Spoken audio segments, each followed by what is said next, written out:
हरे राम राम राम हरे हरे, हरे कृष्ण कृष्ण कृष्ण हरे हरे।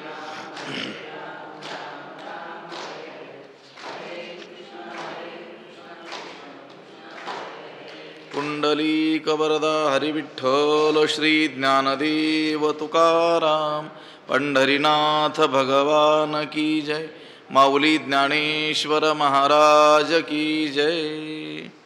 ब्रह्मार्पणं ब्रह्महविर् ब्रह्माग्नौ ब्रह्मणाहुतं, ब्रह्मैव तेन गन्तव्यं ब्रह्मकर्म समाधिना। नमामि सद्गुरुं शान्तं सच्चिदानन्दविग्रहं, पूर्णब्रह्मपरानन्दमीशमालन्दिवल्लभम्। नमो सद्गुरु तुकया ज्ञानदीपा, नमो सद्गुरु सच्चिदानन्दरूपा, नमो सद्गुरु भक्तकल्याणमूर्ती, नमो सद्गुरु भास्करा पूर्णकीर्ती। अखण्डमण्डलाकारं व्याप्तं येन चराचरं, तत्पदं दर्शितं येन तस्मै श्रीगुरवे नमः। जयांची केली स्मरण, होय सकळ विद्यांचे अधिकरण, तेची वंदू श्रीचरण श्री गुरूंचे, ते नमस्कारोनी आता। ब्रह्मार्पणं ब्रह्महविर् ब्रह्माग्नौ ब्रह्मणाहुतं, ब्रह्मैव तेन गंतव्यं ब्रह्मकर्म समाधिना। ग्रंथराज ज्ञानेश्वरीच्या 4थ्या अध्यायाचा विचार आपण करतो आहोत आणि या 4थ्या अध्यायातील 24व्या क्रमांकाचा हा श्लोक आहे। या श्लोकाचा अन्वय आणि अर्थ एकदा आपण पाहूया। अर्पणं ब्रह्म, हविः ब्रह्म, ब्रह्माग्नौ ब्रह्मणाहुतं, ब्रह्मकर्म समाधिना, तेन ब्रह्म एव गंतव्यम। त्याचा अर्थ असा होईल, अर्पणम म्हणजे होम करण्याची जी साधनं आहेत, श्रुक श्रुवा इत्यादी, ते सुद्धा ब्रह्म। हवी ही ब्रह्म, हवन द्रव्य, तूप दही इत्यादी, हे सुद्धा काय? ब्रह्म। ब्रह्माग्नौ ब्रह्मणाहुतं, ब्रह्माग्नौ, अग्नी सुद्धा काय आहे? ब्रह्म। आणि त्या ब्रह्मरूप अग्नीत ब्रह्मणाहुतं, ब्रह्मरूप कर्त्याकडून जे केलेलं हवन कर्म तेही काय? ब्रह्मच। ब्रह्मकर्म समाधिना, ब्रह्मरूप कर्मामध्ये समाधिस्थ झालेल्या अशा त्याच्याकडून किंवा त्यानं ब्रह्म एव गंतव्यम, ब्रह्माप्रतच जावं, त्याला प्राप्त होणारं फळ देखील काय? ब्रह्म। ब्रह्मस्वरूपालाच तो काय होतो? प्राप्त होत। हे पहा, आत्मज्ञानी पुरुष जो आहे त्याला स्वतः कर्म करण्याची आवश्यकता राहिलेली नसली तरी देखील लोकसंग्रह म्हणा, पूर्वसंस्कार म्हणा, त्याचं प्रारब्ध म्हणा, या कोणत्यातरी कारणानं तो जरी ही यज्ञादी कर्म करताना आपल्याला दिसत असला, करत असला, कर्मे तो करत असला, तरी देखील त्याचं ते कर्म फळासह समग्र काय होतं? विलयाला जातं। यज्ञायाचरतः कर्म समग्रम प्रविलीयते, मागच्या श्लोकाचा भाव आहे। गतसंगस्य मुक्तस्य ज्ञानावस्थितचेतसः यज्ञायाचरतः कर्म समग्रम प्रविलीयते, त्याचं ते कर्म फळासह समग्र विलयाला जातं। आता त्यानं केलेलं ते कर्म फळासह समग्र विलयाला जातं। कोणत्या कारणामुळे विलयाला जातं, कोठे विलयाला जातं, ते या श्लोकामध्ये सांगितलेलं आहे। आता जो ब्रह्मवेत्ता आहे त्या ब्रह्मवेत्याला सर्वच जी प्रतीती येते ती कोणत्या रूपानं येते? ब्रह्मरूपानं येत असते। जे जे दृष्टी दिसे ते हरिरूप म्हटले म्हणजे ब्रह्म। ब्रह्मज्ञानी म्हणा, ब्रह्मवेत्ता म्हणा, ब्रह्माला जाणणारा म्हणा, आत्मत्वाने जाणणारा म्हणा, अपरोक्षत्वानं जाणणारा म्हणा, त्यानं ब्रह्माला जाणलेलं आहे, म्हणजे परमात्म्याच्या स्वरूपाला जाणलेलं आहे. आता परमात्मा केवढा आहे? तोच तो सर्वीकडं कोण आहे? तोच तो आहे. सर्व जगताला आधार. हे जगत जर आभासात्मक असलं तर त्याला अधिष्ठान रूप कोण आहे? परब्रह्मच आहे. ते त्यानं जाणलं, आत्मत्वानं जाणलं, ते परब्रह्मच मीच आहे, अशा रीतीनं काय केलेलं आहे? जाणलेलं आहे. असा त्याचा साक्षात काय आहे? दृढ काय आहे? अनुभव आहे. आणि मग आता त्याला जेवढं हे जगत आहे, जेवढं द्वैत आहे, ते ब्रह्म मात्रच काय होत आहे? भासतंय, म्हणजे त्या रीतीनं प्रतीतीला येत आहे. मग त्याच्या दृष्टीनं कर्म, ती कर्माची साधनं, हे दोन्ही देखील कसे आहेत? ब्रह्मरूपच आहेत. त्या ब्रह्मवेत्याला या सर्व गोष्टीचा अनुभव जो येतो कोणत्या रूपाने येतो? ब्रह्मरूपानंच येत असतो. त्यामुळं त्याचं सर्व कर्म ब्रह्मरूपच होतं आणि त्याचा लय कशात होतो? ब्रह्मातच होतो, म्हणजे स्वरूपातच होतो. कारण तो स्वतः काय झालेला आहे? ब्रह्मरूप झालेला आहे. म्हणून आणि त्याला प्रतीतीला येणारं सर्व जे काय आहे ते ब्रह्मरूपच असल्यामुळं त्याच्याकडून घडणारी कर्म ही फळासह कशात लयाला जातात? ब्रह्मामध्येच काय होतात? लयाला जात असतात. त्यालाच वेगवेगळ्या रीतीनं म्हटलेलं कर्म काय होतं? त्याचं दग्ध होतं ज्ञानरूपी अग्नीनं. कर्म काय होतं? दग्ध होतं किंवा निर्बीज होतं अथवा लयाला जातं, अशा वेगवेगळ्या शब्दांनी त्याला म्हटलेलं आहे. आता कोणतंही कर्म केलं तर त्या कर्माला काहीतरी विशिष्ट काय आहे? फळ आहे. आणि ते कर्म फळ देतं आणि मग ते कर्मलयाला, कर्म केलं, कर्मलयाला गेलं, पण त्याचं ते काय देतं? काहीतरी विशिष्ट फळ देत असतं, असं व्यवहारामध्ये आपण पाहतो. म्हणजे कोणतंही कर्म काहीतरी काय देतं? फळ देतच असतं. आता ह्या ज्ञात्याला सर्व कर्मच ब्रह्मरूपानं प्रतीतीला आलेले असल्यामुळं त्याच्याकडून घडलेली कर्म आणि त्या कर्माची फळं ही सुद्धा काय आहेत? ब्रह्मरूपच आहेत. आणि ते कर्म जे लयाला जातं, कर्म केल्यानंतर तेही ब्रह्मस्वरूपातच काय होतं? लयाला जात असतं. आता ज्ञानीपुरुषाचं हे वर्णन आहे. तो काही प्रत्यक्ष यज्ञ कर्म करत नाही आहे,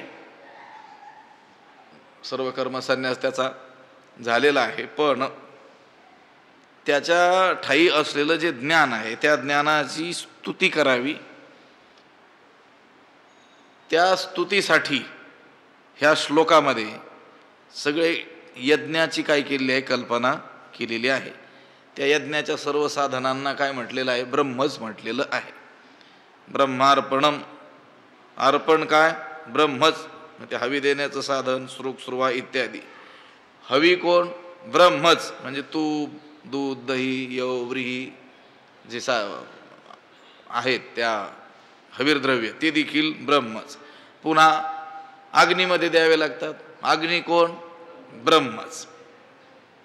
होम ज्याच्यात केला जातो ते अग्निरूप अधिकरण ते ब्रह्मच.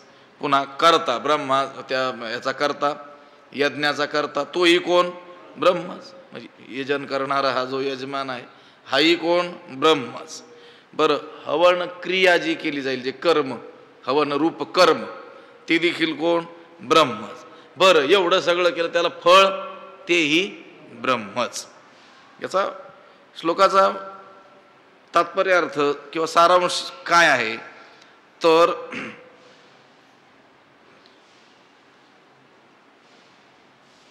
त्या ब्रह्मवेत्याला त्याची ब्रह्मदृष्टी झालेली असल्यामुळं ब्रह्म सोडून त्याच्या दृष्टीला काहीच प्रतीतीला येत नसल्यामुळं त्यानं कर्म जे केलं तेही ब्रह्मरूपच आहे, त्याचं फळही ब्रह्मरूपच आहे आणि ते लयाला जे ज्याच्यात जातं तेही काय आहे? ब्रह्मरूपच आहे. ब्रह्मार्पणम ब्रह्महवीर ब्रह्माग्नो ब्रह्मणा हुतम ब्रह्मैव तेन गंतव्यम ब्रह्मकर्म समाधीना. त्याच्या ठिकाणी त्याच्याकडून कोणतीही क्रिया जरी घडली, ब्रह्माहून भिन्न बुद्धी त्या ज्ञानी पुरुषाची नसल्यामुळं त्याच्याकडून घडलेलं कोणतंही कर्म ते त्याच्या आत्मस्वरूपात म्हणजे ब्रह्मातच काय होतं, विलीन होतं. या श्लोकामध्ये ब्रह्मार्पण हा जो शब्द आहे याचा अर्थ ब्रह्माला अर्पण करणं असा काही घ्यायचा नाही. ब्रह्म आणि अर्पण अशी दोन पृथक वेगवेगळी पदं घ्यायची. आपण सामान्यतः अर्पण शब्द हा समर्पण करणं, अर्पण करणं या अर्थी घेत असतो. पण अर्प्यते अनेन इति अर्पणम म्हणजे ज्याच्याद्वारे अर्पण केलं जातं ते साधन, त्याला अर्पण असं म्हणायचं. इथल्या अर्पण शब्दाचा अर्थ आहे की अर्प्यते अनेन, ज्याच्या योगानं काय केलं जातं, अर्पण केलं जातं. म्हणजे ते हवीर द्रव्य त्या यज्ञातील अग्नीमध्ये ज्या साधनाच्या माध्यमातून टाकलं जातं त्याला काय म्हटलं, अर्पण या शब्दाने म्हटलेलं आहे. अर्पण ही ब्रह्म, हवीर द्रव्य ही ब्रह्म, ब्रह्मरूप अग्नीमध्ये त्या ब्रह्मरूप कर्त्याकडून ते हवन करण्याची क्रिया होतम तीही काय, ब्रह्मच. आणि मग असा ज्याची अशी ज्याची ब्रह्मदृष्टी झालेली आहे त्या ज्ञानाकडून प्राप्त करून घेण्याचं इष्ट फळ देखील काय आहे, ब्रह्मच आहे. ब्रह्मकर्म समाधीना तेनं ब्रह्म एव गंतव्यम, त्याने ब्रह्मस्वरूपालाच काय करावं, प्राप्त करावं किंवा तो प्राप्त होत असतो. ज्ञानेश्वर महाराजांच्या दृष्टीनं या भगवद्गीतेच्या देवता कांडाला म्हणजे उपासना कांडाला या श्लोकापासून काय झालेला आहे, आरंभ झालेला आहे. इथून पुढं तसं तर अनेक महापुरुषांनी 18 जे अध्याय आहेत त्याचे सरळ सरळ 6 अध्यायाचे 3 षटकं करून कर्म, उपासना आणि ज्ञानकांड असं म्हटलेलं आहे. पण ज्ञानोबरायांनी त्याच्यात खूप बारकाव्यानं सांगितलेलं आहे. या 4थ्या अध्यायाचा हा जो 24वा श्लोक आहे इथपासून उपासना कांडाला, देवता कांडाला काय झालेला आहे, आरंभ झालेला आहे असं ज्ञानोबराय या गीतेच्या 3 कांडाची काय करतात, अशा रीतीनं विभागणी करतात. हा श्लोक स्तुत्यर्थ आलेला आहे कोणाच्या, ज्ञानी पुरुषाच्या. खरोखर काही तो यज्ञक्रिया करायला बसलेला नाही आहे. त्याच्याकडून जे जे काही घडतं आहे त्या सर्व ठिकाणी त्याची दृष्टी ब्रह्मदृष्टी आहे एवढंच सांगायचं आहे. आपण करत असलेलो कर्म आणि त्याच्याकडून घडत असलेले कर्म हे कर्म दृष्टीनं जरी सारखे असले तरी देखील त्या कर्माचा लेप त्याला लागत नाही, कारण त्याची सर्वत्र ब्रह्मदृष्टी झालेली असते. कोणत्या कर्माचा लेप लागतो, जे कर्म करत असताना त्या कर्माविषयी कर्तृत्वाचा काय आहे, अभिमान आहे, आणि त्या कर्माच्या फळाविषयी काय आहे, आसक्ती आहे. त्याच कर्मांचा काय होतो, लेप लागत असतो. या महात्म्याला सर्व त्याची ब्रह्मदृष्टी झालेली असल्यामुळं त्याच्याकडून कर्मे म्हणजे त्याच्या देह इंद्रियादिकाकडून कर्म घडत जरी असली तरी देखील त्या कर्माने तो लिप्त होत नाही, एवढाच भाग आहे. हे हवन मी होता का ये यज्ञी हा भोगता, ऐसिया बुद्धीसी नाही भिन्नता म्हणूनिया. जे हे हवन मी होता का ये यज्ञी हा भोगता, ऐसी बुद्धीसी भिन्नता नाही म्हणूनिया. जे कारण हे हवन, हे एक हवन आहे, हवीर द्रव्य आहे. मी होता, मी एक हवन करता आहे. का ये यज्ञी हा भोगता, किंवा या यज्ञामध्ये हा भोगता आहे. ऐशी बुद्धीशी भिन्नता नाही म्हणून या, असा बुद्धीचा भिन्न भाव म्हणजे भेदबुद्धी त्याच्या ठिकाणी नाही म्हणून. आता आपण अज्ञानी लोक असल्यामुळं मी कर्माचा कर्ता आहे, हे कर्म मी या फळासाठी करतो आहे, अशी भेदबुद्धी आपल्या ठिकाणी आहे. मी करणारा, हे मी करतो आहे, ही क्रिया म्हणजे त्रिपुटी आपल्याला सर्व ठिकाणी काय येते, प्रतीतील येते, आपण अज्ञानी असल्यामुळं.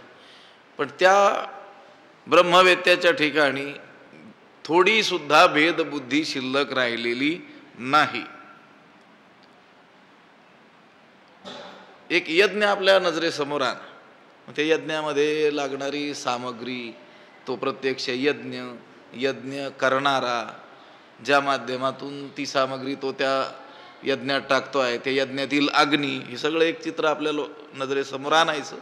आणि हा महात्मा तो यज्ञ रूप कर्म करतो आहे, पण ते करत असताना त्याची समज काय आहे ती ज्ञानोबरायांनी सांगितलेली आहे. आपली समज काय असती की मी यज्ञ करता आहे, हा यज्ञ आहे, हे हवीर द्रव्य आहे आणि तो यज्ञाचा भोगता आहे परमेश्वर म्हणजे देव, म्हणजे हे सगळे आपण एकमेकाहून काय आहोत, भिन्न आहोत, अशी भेदबुद्धी आपल्या ठाई असते ही क्रिया करत असताना. पण तो महात्मा ज्यावेळेस ही यज्ञरूप क्रिया करतो असं गृहीत धरूया, त्यावेळेस त्याच्या ठाई ही कोणतीच भेदबुद्धी नसते. हे हवन, हे एक हवीर द्रव्य आहे. हवन म्हणजे यज्ञात अर्पण करायचं हवीर द्रव्य. हे हवन, हे हवीर द्रव्य आहे. मी होता म्हणजे हवन करणारा, यजमान, करता, यज्ञाचा करता. का ये यज्ञी हा भोगता, किंवा ह्या यज्ञाचा हा भोगता आहे. यज्ञ देवता, त्या देवतेच्या प्रित्यर्थ केलेला तो जो यज्ञ आहे, त्या देवतेच्या नावानं टाकलेली जी आहुती आहे तिचा भोगता कोण असतो, मग ती देवता असते ना. त्या देवतेच्या नावानं केलेला जो यज्ञ आहे, ती हवन सामग्री त्या यज्ञकुंडात अग्नीमध्ये अर्पण करत असताना अपेक्षा काय आहे, ती कोणाला पोहोचावी, त्या देवतेला. या महात्म्याच्या ठिकाणी ही भेदबुद्धी नसते की हे यज्ञात अर्पण करायचं हे हवीर द्रव्य आहे, मी यज्ञ करणारा यज्ञ करता आहे, ही देवता ह्या यज्ञाचं काय आहे, भोगता आहे. अशी भिन्नता, भेदभाव त्याच्या ठिकाणी नसतो. त्याच्या ठिकाणी काय असतो, ऐक्य भावच असतो. कशा रीतीने ऐक्य भाव असतो, ज्ञानोबराय या ओव्यांच्या माध्यमातून आपल्याला सांगतात. त्याला आत्मसमरसता ज्याला म्हणतात ती प्राप्त झालेली असते. त्यामुळं तो सर्वत्र आपलं आत्मतत्वच पाहतो. सर्वत्र त्याला स्वतःचाच काय येतो, अनुभव येतो. स्वाहा मी स्वधा, सोमाधी औषधी विविधा, आज्य मी समिधा, मंत्रु मी हवी, होता मी हवन कीजे, जेथ अग्नी तो स्वरूप माझे, आणि हुतवस्तू जे जे तेही मीची. 9व्या अध्यायामध्ये ज्ञानेश्वर महाराजांनी लिहिलेलं आहे, सांगितलेलं आहे. स्वाहा कोण, मी. स्वधा कोण, मीच. सोमादी विविध असलेल्या औषधी जे आहेत ती कोण, मीच. आज्य समिधा कोण, मीच आहे. मंत्र कोण, मी. हवी कोण, मी. होता मी, जे हवन करायची क्रिया तीही मीच. तो अग्नी तो स्वरूप माझ्या, अग्नी ही मीच. आणि हुत वस्तू जे जे तेही मीची. अशी त्याची काय झालेली आहे, दृष्टी झालेली आहे. आता आपल्या ठाई काय आहे, भेदबुद्धी आहे. आपल्याला सर्व वस्तू काय होतात, भिन्नत्वानं प्रतीतीला येतात. आपली दृष्टी कशावर आहे, आकारावर आहे. आपली दृष्टी कशावर आहे, आकारावर आहे. म्हणून आपल्याला हे कर्म करत असताना हा मी कर्म करणारा, हे हवन, हे कर्म, हे भोक्ता इत्यादी वेगळेपण आपल्याला दिसतं. कर्म ब्रह्मच, ज्या साधनांच्या द्वारे ते कर्म करायचं तेही ब्रह्मच.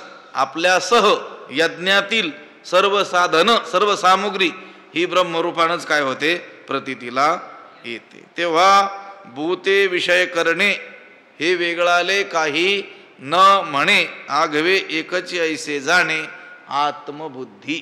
त्याची सर्वत्र काय असते? आत्मबुद्धी असते. त्याला या गोष्टी वेगवेगळ्या रीतीनं प्रतीतीला येतच नाही. जे इष्ट यज्ञ यजावे ते हवीर मंत्रादी आघवे, तो देखतसे अविनाश भावे आत्मबुद्धी. काही ठिकाणी अविनाभावे असा पाठ आहे. अविनाभाव म्हणजे आत्मभाव, विनाभाव आणि अविनाभाव. विना म्हणजे वाचून, खेरीज, त्याच्या वाचून, त्याच्या खेरीज, त्याच्याशिवाय. आणि अविनाभाव म्हणजे त्याच्याशिवाय नसणं. विनाभाव म्हणजे त्याच्याशिवायही असणं, आणि अविनाभाव म्हणजे त्याच्याशिवाय नसणं म्हणजे ऐक्य. अविनाभाव शब्दाचा अर्थ आहे आत्मभावनेनं तो काय करतो? पाहतो. अभेदानं पाहतो, आत्मरूपानं काय करतो? पाहतो. जे इष्ट यज्ञ यजावे. कशाला फोन करते? जे इष्ट यज्ञ यजावे ते हवीर मंत्रादी आघवे, तो देखतसे अविनाश भावे आत्मबुद्धी. आणि अविनाश भाव असा जर पाठ घेतला तर अविनाश बुद्धीने म्हणजेच ब्रह्मबुद्धीनं, परब्रह्मस्वरूप कसं आहे? अविनाशी आहे, त्या बुद्धीनं तो पाहतो.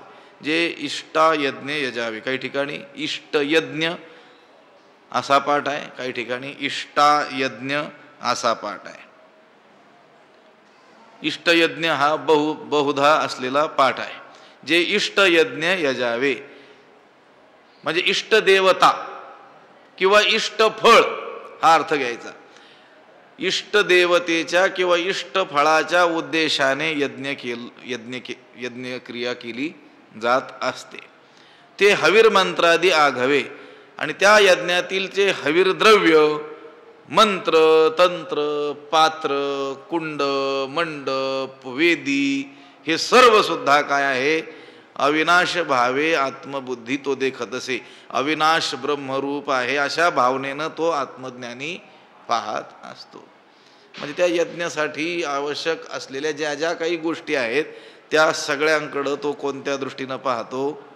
आत्मबुद्धीनं पाहत असतो. किंवा अविनाभावे अद्वैत भावानं एक रूपानं काय करत असतो? पाहत असतो. आपण हरिपाठातील नाथ महाराजांच्या ते चरण नेहमी उच्चारतो. आत्ताही आपण उच्चारण केलं तर जे जे दृष्टी दिसे ते ते हरिरूप, पूजा ध्यान जप त्यासी नाही तुकोबराय म्हणतात. त्याप्रमाणे जेथे तेथे देखे तुझीच पाऊले त्रिभुवन संचले विठ्ठलागा. जेथे तेथे देखे तुझीच पाऊले. जिथं पाहावं तिथं तुझे चरण कमळांचं काय होत आहे? आम्हाला दर्शन होतं आहे. अशा आत्मबुद्धीनं, ब्रह्मबुद्धीनं तो सर्वत्र पाहत असतो. ब्रह्मरूपानं तो पाहत असतो.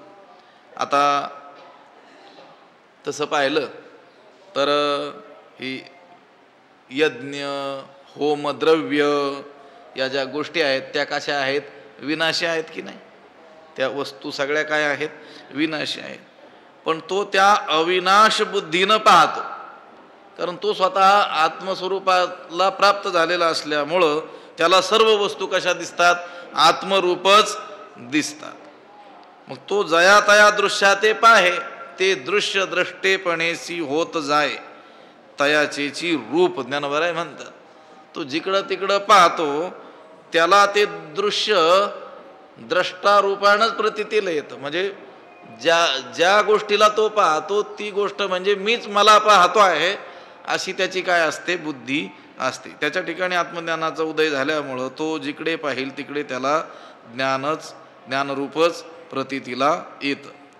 शिवाय आपण पाहिलं की सर्व पदार्थांना अधिष्ठान रूपानं कोण आहे? परमात्माच आहे, ब्रह्मच आहे. बाकीचं सर्व काय आहे? अध्यस्त आहे. ब्रह्म हे अधिष्ठान रूप आहे. या न्यायाने देखील तो ब्रह्मवेत्ता पुरुष सर्वत्र ब्रह्मवस्तूचंच काय करतो? दर्शन करतो. त्या सर्व सर्व पाहत असताना त्यामध्ये त्याला एकत्वाचंच काय घडतं, दर्शन घडत असतं. म्हणून तो यष्टा यज्ञ इत्यादी सर्वांना आत्मरूपाने पाहतो. त्यानं केलेलं जे कर्म आहे ते ब्रह्मरूप का होतं, ब्रह्मस्वरूपातच ते विलीन का होतं त्यानं केलेलं कर्म? त्याचं कारण हे आहे की तो सर्वांना पाहत असताना कोणत्या दृष्टीनं पाहतो, ब्रह्मबुद्धीनं ब्रह्मदृष्टीनं पाहत असतो. जे इष्टायज्ञ यजावे ते हवीर मंत्रादी आघवे, तो देखतसे अविनाश भावे आत्मबुद्धी म्हणोनी ब्रह्म तेची कर्म, ऐसे बोधा आले जया सम तया कर्तव्य ते नैष्कर्म्य धनुर्धरा. म्हणवणी धनुर्धरा कर्म तेची ब्रह्म, ऐसे सम जया बोधा आले तया ते कर्तव्य नैष्कर्म्य. म्हणवणी म्हणून धनुर्धरा हे अर्जुना, कर्म तेची ब्रह्म, कर्म तेच ब्रह्म, ऐसे सम अशा रीतीचं ऐक्य जया बोधा आले ज्याच्या प्रतीतीला आले. म्हणून अर्जुना कर्म तेच ब्रह्म असं ऐक्य, कर्म आणि ब्रह्म हे दोन भिन्न नाहीतच, अशा रीतीचं ऐक्य ज्याच्या प्रतीतीला आलं तया ते कर्तव्य नैष्कर्म्य, त्याचं ते कर्तव्य कर्म अर्थात कर्म करणं. हे कसं आहे, नैष्कर्म्यच आहे, म्हणजे कर्म न करणंच आहे. कर्म करूनही तो नैष्कर्म्य स्थितीत असतो. लक्षात आलं का? त्याने कर्म करूनही न केल्यासारखंच असतं, त्याचा कोणताही लेप त्याला लागत नाही, कारण त्याच्या दृष्टीला ब्रह्म तेच कर्म असं साम्य त्याच्या प्रतीतीला आलेलं असतं. म्हणवणी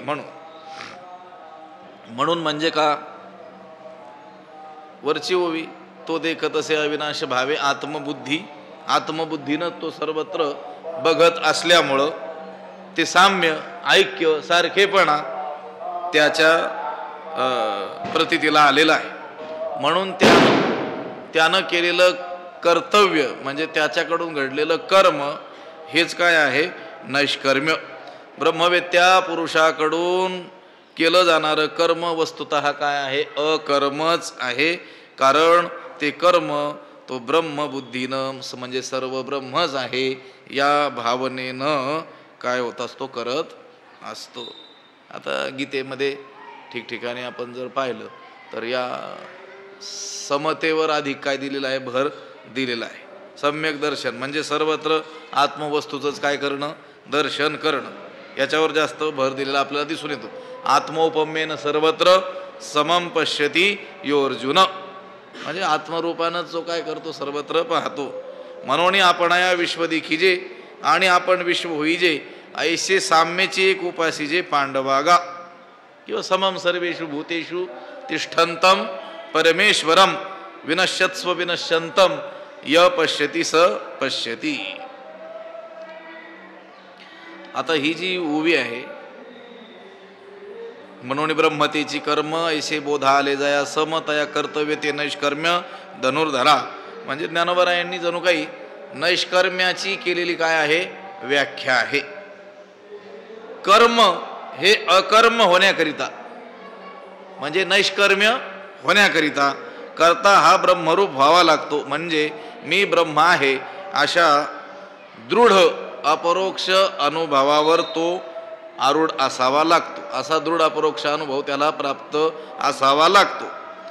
आता नैष्कर्म्य शब्दाचा अर्थ कर्मशून्यता असा नाही आहे बरं का, म्हणजे एकदमच कर्माचा त्याच्या ठाई अभाव असा नैष्कर्म्य शब्दाचा अर्थ नाही आहे. नैष्कर्म्य स्थिती प्राप्त करून घेणं म्हणजे काही न करता आळसानं बसून राहणं असा काही नैष्कर्म्य शब्दाचा अर्थ नाही आहे. कर्माचा त्याग करणं, प्राप्त कर्माचा त्याग करणं असाही नैष्कर्म्य शब्दाचा अर्थ नाही आहे. तर नैष्कर्म्य शब्दाचा अर्थ आहे ज्ञानोबरायांच्या दृष्टीनं या देहादी संघाताकडून, देह इंद्रियादिकांकडून कर्मे घडत असताना सुद्धा मी काहीच करत नाही हा दृढ बोध अंतकरणात असणं, यालाच काय म्हणायचं, नैष्कर्म्य. सामान्य कर्म सोडून द्या, युद्धासारखं घोर कर्म घडत असताना देखील त्या स्वतःचा अकर्तेपणा म्हणजे याच्यापासून मी अलिप्त आहे असा दृढ ज्याला काय आहे अनुभव आहे त्याला म्हणतात नैष्कर्म्य म्हणतात. कुर्वन् अपि न लिप्यते म्हटलेलं आहे ना. ह्या आत्मस्वरूप स्थितीलाच नैष्कर्म्य हे दुसरं नाव दिलेलं आपल्याला आढळून येतं. ते स्वभावे धनंजया नाही कोणीची क्रिया म्हणून प्रवादुतया नैष्कर्म्य ऐसा म्हणून ब्रह्म तिची कर्म ऐसे बोधा आले जया सम म्हणून कर्माच्या स्वरूपाचा बाध करून कर्म तेच ब्रह्म आहे असे ज्या ज्ञानाला साम्य प्राप्त झालेलं आहे म्हणून अर्जुना त्यानं जे कर्तव्य केलं ते नैष्कर्म्यच होत असतं. आता अविवेक कुमारत्वा मुकले जया विरक्तीचे पाणी ग्रहण झाले मग उपासन जिही आणिले योगाग्नीचे. आता अविवेक कुमारत्वा मुकले जया विरक्तीचे पाणीग्रहण झाले मग जिही योगाग्नीचे उपासन आणिले. आता अविचार रूप अविवेक रूप बाल्यावस्था ज्यांची काय झालेली आहे संपलेली आहे. रूपक केलेलं आहे ज्याचं अविवेक रूपी बालपण काय झालं संपलं. जया विरक्तीचे पाणीग्रहण झाले म्हणजे विवेक रूप तारुण्य त्यांना काय झालं प्राप्त झालं. आणि विवेक रूप तारुण्य प्राप्त झाल्यामुळं ज्याचं विरक्ती रूप वधूशी काय झालेलं आहे लग्न झालेलं आहे. मग जिही योगाग्नीचे उपासन आणले मग ज्यांनी योग रूप अग्नीची काय केली उपासना स्वीकारली म्हणजे सांख्य योग रूप अग्नीची उपासना घरात आणली त्या उपासनेची दीक्षा घेतली. आता म्हणजे यापुढे आता हा शब्द कधी येतो पहिला विषय संपून दुसरा नवीन विषय आरंभ व्हायचा असला की आता हा शब्द येत असतो. आता शब्दानं ते काय होत असतं सूचित होत असतं. या ओवीमध्ये ज्ञान यज्ञाचा अधिकारी कोण हे सांगतात. आता प्रत्येक यज्ञाकरिता विशिष्ट काय सांगितलेलं आहे अधिकारी सांगितलेला आहे. आता राजसूय नावाचा यज्ञ करायचा तर त्या यज्ञाचा अधिकार ब्राह्मण पुरुषाला आहे का नाही. तो कोणाला आहे तो राजाला क्षत्रियासाठी तो अधिकार आहे. प्रत्येक यज्ञाकरिता वेगवेगळा काय सांगितला अधिकारी सांगितलेला आहे. आता ज्ञानरूपी यज्ञ त्या ज्ञान यज्ञाचा अधिकारी कोण ते या ओवीमध्ये ज्ञानोबरायांनी सांगितलेलं आहे. अविवेक कुमारत्वा मुकले अविवेक हेच कुमारत्व म्हणजे बालपण. ज्याचं बालपण नष्ट झालं ज्याला तारुण्य प्राप्त झालं ज्याचा काय झाला विवाह झाला त्यालाच अग्नीची उपासना करता येते. आपल्या भारतीय संस्कृतीमध्ये अग्नी उपासनेचं काय आहे महत्त्व आहे. आणि ती अग्नी उपासना कोण्या पुरुषाला करता येते ज्याचा विवाह झालेला आहे त्याला. गृहस्थी पुरुषाला त्याला रोजची काय करावी लागते अग्नी पूजा अग्नी उपासना करावी लागते. ज्याचा विवाह झालेला नाही असा कुमार अवस्थेतला जो मुलगा आहे त्याला ती अग्नी उपासना करता येईल का येणार नाही. त्याला काय व्हावं लागेल त्याचं कुमारत्व संपवून तारुण्यदशा त्याला प्राप्त व्हावी लागेल. आणि केवळ तारुण्यदशेत तो जाऊन उपयोग नाही तर त्याचं काय व्हावं लागेल पाणीग्रहण विवाह व्हावा लागेल आणि मग त्याला ती अग्नी उपासना करता येईल. आपल्याकडे ब्रह्मचर्य गृहस्थ वानप्रस्थ आणि संन्यासी अशी 4 आश्रमांची संकल्पना आहे की नाही. जसे 4 वर्ण आहेत ब्राह्मण क्षत्रिय वैश्य शूद्र त्याप्रमाणे ब्रह्मचारी गृहस्थ वानप्रस्थ आणि संन्यासी. तर तो ब्रह्मचारी आहे त्याला या अग्नी उपासना नाही आहे आणि जे संन्यासी आहेत त्यांना देखील शिखासूत्राचा त्यांनी त्याग केलेला असल्यामुळे त्यांना या अग्नी उपासना नाही. जो गृहस्थी पुरुष आहे म्हणजे ज्यानं पत्नीचा काय केलेला आहे स्वीकार केलेला आहे त्याच्याकडून ती अग्नी उपासना होते. हे एक चित्र डोळ्यासमोर आणा की अग्नी उपासनेचा अधिकार कोणाला आहे गृहस्थ पुरुषाला आहे. आता कोणी जर कुमार अवस्थेत असेल त्याला तो अधिकार नाही, त्याचं ते कुमारत्व नष्ट होऊन त्याला तारुण्य दशा प्राप्त होऊन त्याचा विवाह झाल्यानंतर त्याला ती काय करता येईल, उपासना करता येईल.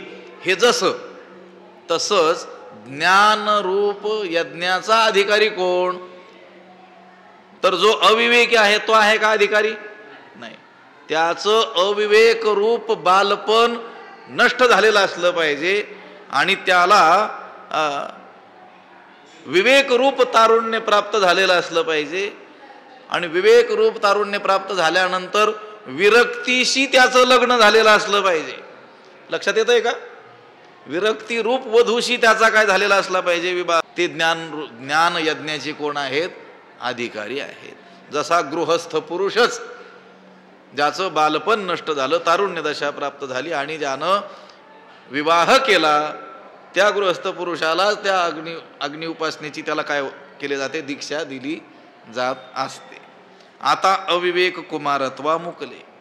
आता अविवेक हेच कुमारत्व म्हणजे बालपण, हे ज्यांचं नष्ट झालेलं आहे. आता हे काही वयावर नाही बरं, की एखाद्याचं वय झालं म्हणजे त्याचं अविवेक कुमारत्व नष्ट झालं असेल. बोलले लक्षात येतंय का, ते गडबड गोंधळ तर खूपच आहे आज, आणि हा विषय फार कठीण आहे. जसजसं वय वाढतं तसतसा अविवेक नष्टच होतो असं काही नाही आहे. हे वयाच्या दृष्टीनं असलेलं बालपण नष्ट होऊन तारुण्य दशा प्राप्त होईल, प्रौढताही प्राप्त होईल. याचा अर्थ अविवेक अविचार रूप बालपण नष्ट झालं असं काही असेलच असं नाही आहे. नाहीतर बघ अनेक वेळेस वयाच्या प्रबोधे विचार ज्या नाही, समान तो देही बालकाच्या, तुकोबाराय म्हणतात. असं थोडंच आहे की एखाद्याचं वय वाढलं म्हणजे त्याचं ज्ञान वाढत असतं. त्या संस्कृतमध्ये एक उक्ती आहे की मूर्खस्य गात्राणि वर्धन्ते किंतु तेषां ज्ञानम न वर्धते. मूर्खाची केवळ अवयव वाढतात, म्हणजे देह वाढतो, वय परत देह वाढतो, परंतु ज्ञान वाढतच असं नाही आहे. असं आहे. न तेन वृद्धो भवति येनास्य फलितं शिरः यो वै युवाप्यधीयानस्तं देवाः स्थविरं विदुः. शास्त्रामध्ये सांगितलं की शास्त्र त्यांना वृद्ध म्हणत नाही आहे की ज्यांचं केवळ वय वाढलेलं आहे. येनास्य फलितं शिरः म्हणजे फक्त डोकं हलतंय असं, खूप वय झाल्यानंतर म्हणून त्याला वयस्क मानल्या जातं असं नाही, त्याला वृद्ध मानल्या जातं असं.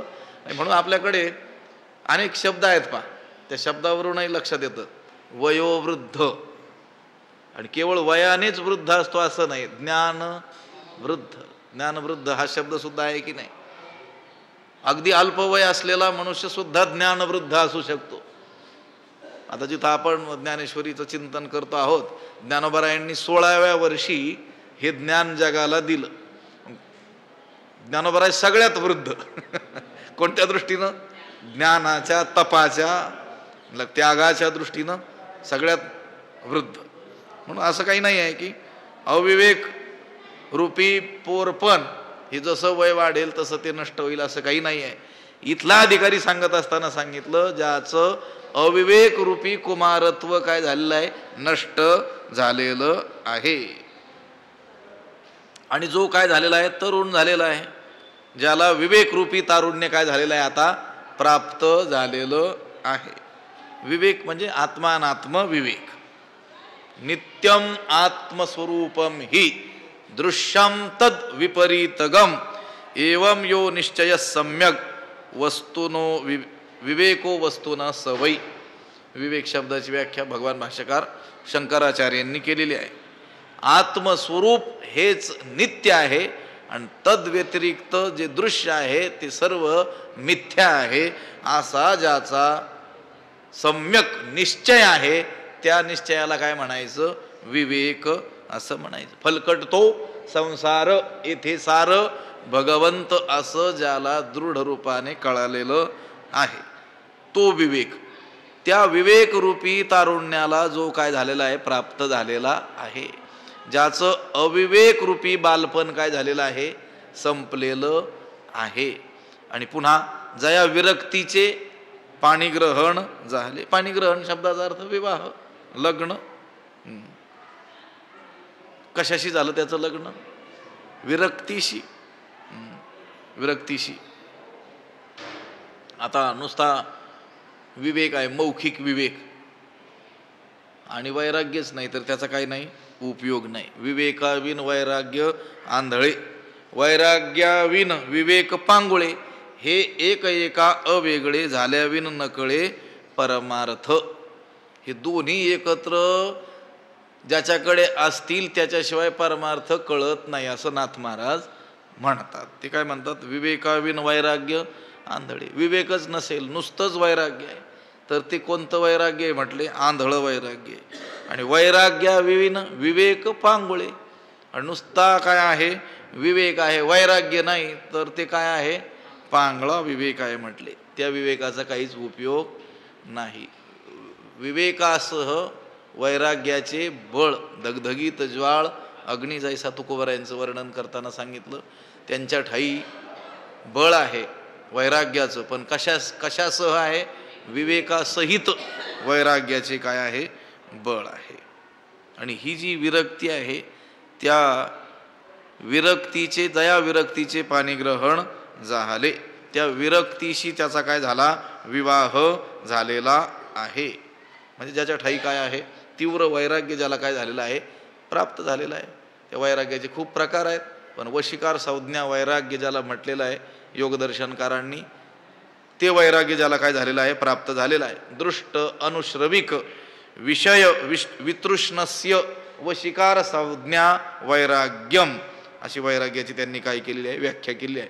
दृष्ट म्हणजे दिसणारे, इहलौकिक, आणि अनुश्रविक ज्यांच्याविषयी ऐकलेलं आहे, असे जे विषय, दिव्य भोग, त्याच्याविषयी वितृष्णा म्हणजे ते न भोगण्याची दृढ इच्छा, त्याला काय म्हणतात? वशिकार नावाचं काय म्हणतात? वैराग्य. इहलौकिकही भोग आणि पारत्रिकही भोग, त्यांच्या विषयी असलेली त्यागाची भावना, त्याला काय म्हणतात? वशिकार वैराग्य. ज्ञानोबरायांनी त्या तीव्र वैराग्याची व्याख्या अशी केलेली आहे की इहलौकीचे तैसे ऐहिकीचे की स्वर्गीचे भोग पाईक झालिया, इच्छेचे परिभोगावे हे न रुचे मना माझी, मनामध्ये सुद्धा येत नाही. इहलौकिकही भोग आणि पारत्रिकही दिव्य भोग. ते म्हणतात भोग, असे भोग पाईक झालिया इच्छेचे, इच्छेचे पाईक झालिया. त्या पुरुषाने केवळ इच्छा करावी की ते विषय हात जोडून काय आहेत? समोर उभे आहेत. असं असतानाही त्या विषयांचा उपभोग घ्यावा असं ज्याला वाटत नाही, त्याला म्हणायचं वैराग्य. आणखी एका ठिकाणी ज्ञानोबा येतं, उठिलेनी वैराग्य जेणे त्रिवर्ग ऐसा सांडणे, जैसे वमुनिया सुने आताची गेले. सुने म्हणजे कुत्रे, वमुनिया म्हणजे उलटी करून, कुत्र आत्ताची म्हटले बरं का. त्यानं काय केली? उलटी केली. कोणाची तरी खिरच पिऊन आलं होतं ते, त्याला पचत नाही, त्याने काय केली? उलटी केली. त्याने वांती केलेला तो जो पदार्थ आहे त्याच्याकडे पाहण्याची कशी भावना असते सगळ्यांची. अगदी त्या पद्धतीनं त्रिवर्गू ऐसा सांडणे, हे समस्त भोग, त्या भोगांकडे तो त्या कुत्र्यानं वांत केलेल्या पदार्थाप्रमाणे पाहतो. अशा विरक्तीशी ज्याचं काय झालेलं आहे? लग्न झालेलं आहे. मग उपासन जी आणले योगाग्नीचे, मग योगाग्नी म्हणजे ज्ञानाग्नी, मग ज्ञानाग्नीची उपासना ज्यांनी घरात आणली. आता हे पहा, ज्ञानमार्गाचा अधिकारी जणू काही याच्यामध्ये ज्ञानोबरायांनी सांगितलेलं आहे. ज्ञानमार्गाचा अधिकारी कोण? त्या ज्ञानाग्नीची उपासना कोणी करायची? तर ज्याचं अविवेकरूपी, अविचाररूपी, अज्ञानरूपी बालपण नष्ट झालं, विवेकरूपी तारुण्य ज्याला प्राप्त झालं, आणि त्या विवेकरूपी तारुण्यामध्ये विरक्तीरूपी वधूशी ज्याचा काय झाला? विवाह झाला, अशा त्या पुरुषालाच योगाग्नीची काय घडू शकते, म्हणजे ज्ञानाग्नीची उपासना घडू शकते. पुंडलिक वरदा हरी विठ्ठल श्री ज्ञानदेव तुकाराम पंढरीनाथ भगवान की, माऊली ज्ञानेश्वर महाराज की जय. विठ्ठल विठ्ठल विठ्ठल. पुंडलिक वरदा हरी विठ्ठल श्री ज्ञानदेव पंढरीनाथ भगवान की जय. माऊली ज्ञानेश्वर महाराज. आता विश्वात्मके देवी येणे वाग्यज्ञे तोषावे, तोषोनी मज द्यावे पसाय दान हे. जे खळांची व्यंकटी सांडो तया सत्कर्मी रती वाढो. भूता परस्परे पडो मैत्र जीवांचे, दुरितांचे तिमिर जावो. विश्व स्वधर्म सूर्ये पाहो, जो जे वांछील तो ते लाहो. प्राणी जात ईश्वरनिष्ठांची मांदियाळी, अनबरत भूमंडळी भेटो तया भूता. चला कल्पतरूंचे आरव, चेतना चिंतामणीचे गाव. बोलते जे अर्णव पियुषांचे, चंद्रमे जे अलांछन. मार्तंड जे ते सदा सज्जन सोयरे होतू. किंबहुना सर्व सुखी पूर्ण होवणी तिही लोकी. भजिजो आदि पुरुखी अखंडित, आणि ग्रंथोपजीवी विशेषी लोकी इये. दृष्टादृष्ट विजय होवा वेजी, एथ म्हणे श्री विश्वेश्वरावो. हा होईल दान पसावो, येणे वरे ज्ञानदेवो सुखिया झाला. येणे वरे ज्ञानदेवो सुखिया झाला. येणे वरे ज्ञानदेवो सुखिया झाला. पुंडलिक वरदा हरी विठ्ठल श्री ज्ञानदेव तुकाराम पंढरीनाथ भगवान की जय. माऊली ज्ञानेश्वर महाराज की जय. जगद्गुरु तुकाराम महाराज, शांती ब्रह्म एकनाथ महाराज की जय. सद्गुरु बंशी महाराज की, सद्गुरु जोग महाराज की जय.